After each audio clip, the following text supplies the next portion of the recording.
Computer hardware always requires a software to run properly. It cannot work independently. In computer, input, storage, processing, controlling, and output devices are type of hardware. Hardware is always intangible form. That means we can see and touch it. On the other hand, software is a set of instruction or operating system of a computing device that directs it to perform specific operations. Software is intangible form, which means we can't see them and computer can simply read the instruction from the software.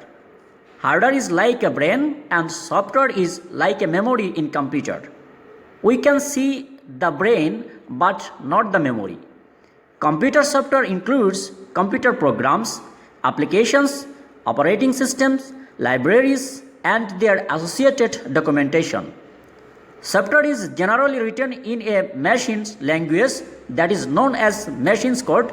However, normally software is written in a high-level computer program language that are easier and efficient for humans to use machines' language.